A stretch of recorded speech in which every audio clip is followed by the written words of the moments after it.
La direction d'Aulnay refuse de s'engager par écrit à confirmer un nouveau véhicule sur le site d'Aulnay qui serait la seule façon de le faire vivre. Alors pour nous, on le prend comme un aveu, une confirmation que la direction de PSA met en place son plan de fermeture de l'usine d'Aulnay-sous-Bois. Maintenant, la question que nous posons, c'est est-ce que le gouvernement va laisser faire PSA, va laisser l'usine de PSA Aulnay se fermer? Est-ce que le gouvernement va être complice de cette fermeture d'usine?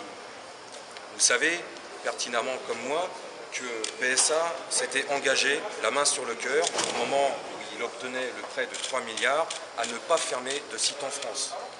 Alors, la France d'en bas, ceux qui se lèvent tôt, comme disait le président de la République, est-ce que le gouvernement va laisser faire PSA pour fermer cette usine d'Aulnay-sous-Bois?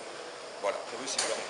Aujourd'hui, les salariés sont mobilisés, ils commencent simplement leur mobilisation et ils demandent une chose extrêmement simple, que les productions soient réparties également entre l'usine de Poissy, Mulhouse et Aulnay-sous-Bois.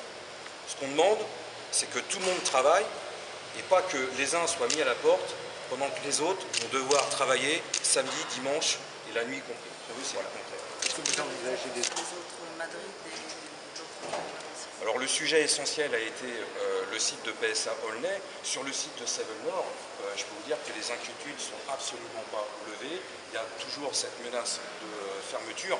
Et on a eu, vous savez, la direction a cherché à nous balader. Elle va chercher à nous balader de réunion en réunion, en nous gavant de très belles paroles et même des paroles scandaleuses.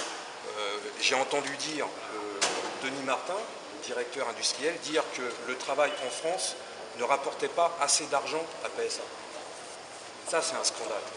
On est en train de se crever sur les chaînes de montage, on a des maladies professionnelles, des tendinites, on travaille de plus en plus dur et on ne rapporte pas assez d'argent.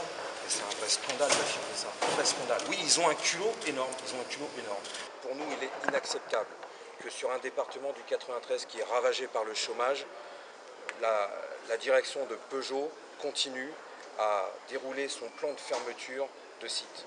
Ils ont un problème sur les bras. C'est que normalement, ce plan, il aurait dû être dévoilé après les élections présidentielles. Et aujourd'hui, les salariés ont dévoilé ce plan. Ils ont bousculé leur planning. Et la direction, elle a un problème sur les bras. C'est qu'elle doit gagner du temps. Elle doit laisser passer les élections présidentielles pour ne pas gêner le gouvernement. Alors nous posons la question concrètement au gouvernement, est-ce qu'il va laisser faire PSA ou est-ce qu'il va demander lui aussi des engagements écrits de PSA pour qu'il s'engage à garantir l'ensemble des emplois et un nouveau véhicule sur le site d'Aulnay-sous-Bois.